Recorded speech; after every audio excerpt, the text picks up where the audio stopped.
and welcome to Everyday Moodlings.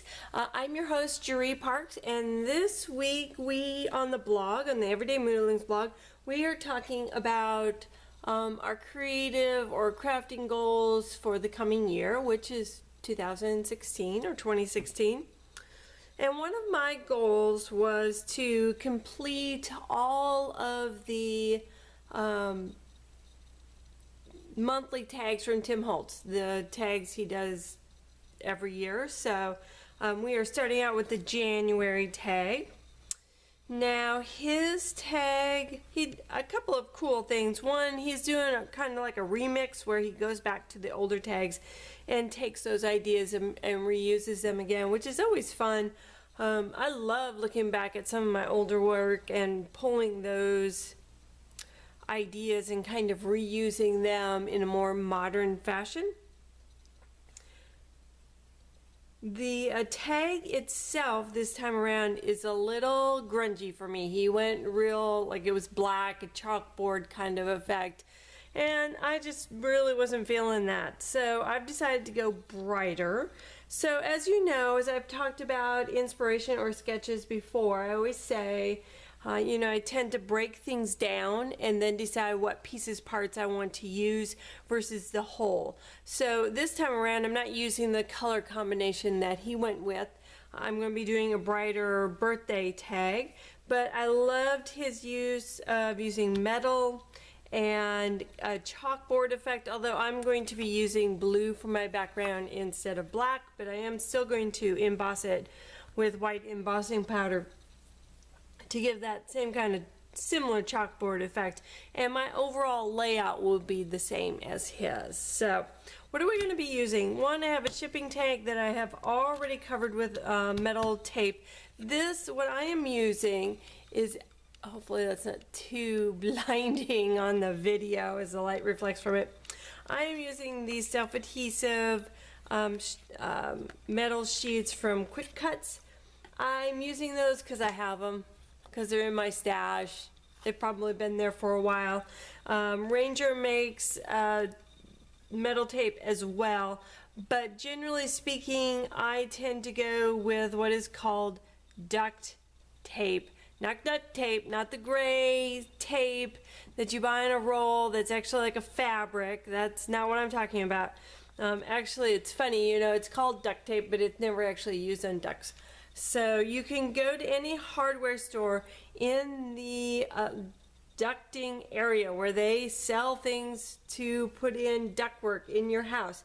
You will find rolls of duct tape. It's incredibly inexpensive. It's adhesive backed. It's not quite as thick, but it's a wonderful, wonderful product. I use it often, but I had the other ones in my stash, so don't feel like you need to go out and buy the Ranger one. There are other options. So what else am I using? I am using Tim Holtz stamps and his paint. I'm using the sketch one, and he did use a sketch. I think he used a clock on his, but I'm doing a birthday stamp, so I'm going to use this little birthday cake. And then my little sentiment on here is going to be from his collection as well, the simple sayings, and I'm going to use, I pulled out just celebrate, and I don't want that one. I want the Make-A-Wish one. So other than that, we're going to kind of follow along with what he did. He added paint to his tag, which will adhere to it, but it's not like super perfect. If you wanted something where you really were coloring the metal, then I would use alcohol ink or other solvent ink that is meant for a non-porous surface.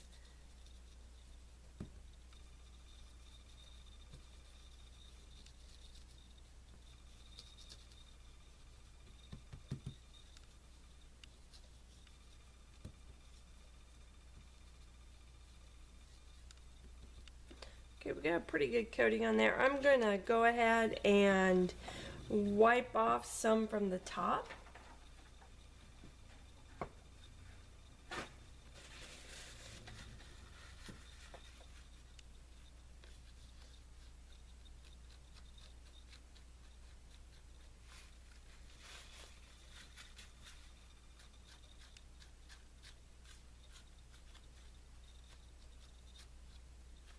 I can also, after it dries, sand it as well to kind of reveal a little bit more of that metal, and that's probably what I'm going to do. So I'm going to set that off to dry, and I'm going to go ahead and stamp, clean up a little bit and stamp my image.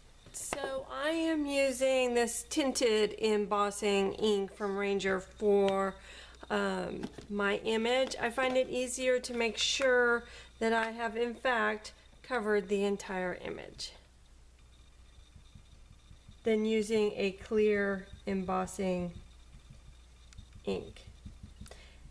And I find it white sometimes the hardest to work with because you really have to get a good clear image for it to look good.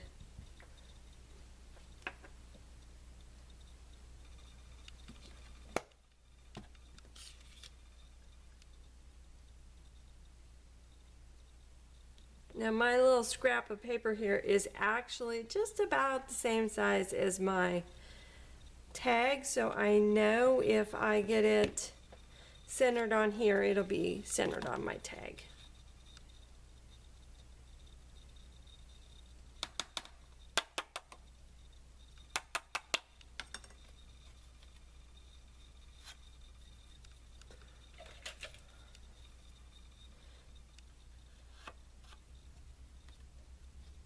Got a little bit of extra on there.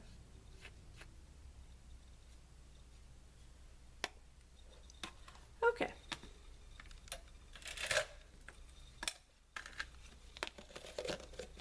Now I just need to heat set that real quick.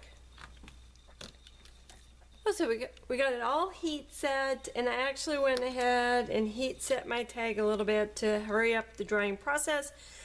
Be careful about this. These metal sheets can get very hot when you use a heat gun on them. Now,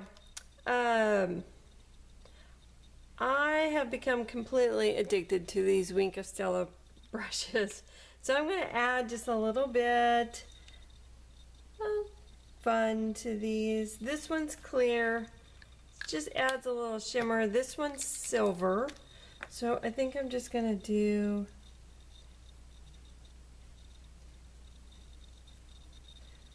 a little bit of the cupcake foil, the spaces that aren't inked.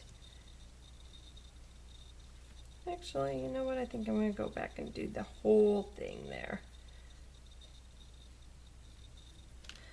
Now this is pretty subtle. You may not actually see it in the actual video, maybe in the picture. But I like its subtleness. I like that. So, and I think I may at some point, when it's all done, I may put a little glossy accents on the little flame just to give it some dimension.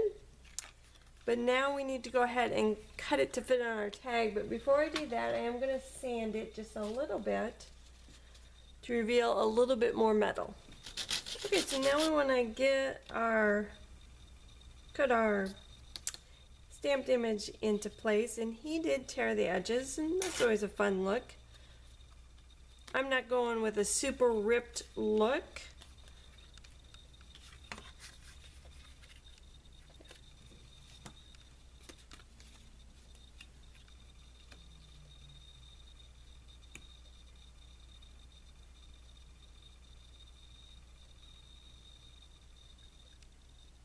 If I wanted something more dramatic, I would hand tear it, but for this one I'm just going to do it with a ruler.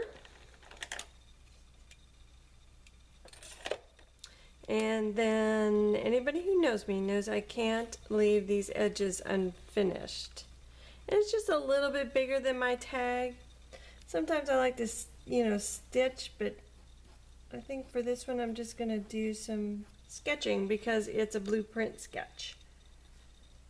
So just some quick sketch lines around this. Okay, so we have our image ready to go on there. Now I'm using coordination cardstock. So if I wanted a more dramatic look, I could have ripped it in a way so that You can see that inner core there, but I've kept it pretty tame. And I want a little dimension, so we're going to use pop dots here.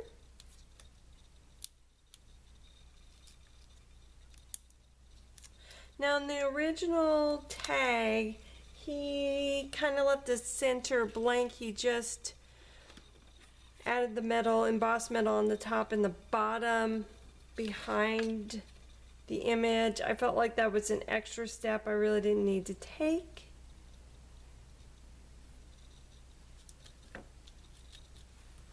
So now all that's left is for me to go ahead and create my sentiment and add it to my tag. Okay, so I got my glossy accent. Oh, my sentiment is all done. I did ink it just a little bit. Couldn't help myself. And I put some more Wink Estella on there. Just gives it a slight shimmer. I'm sure it's hard to see in the camera, but I adore that product. So I'm putting little glossy accents on here. Just to give it a little dimension.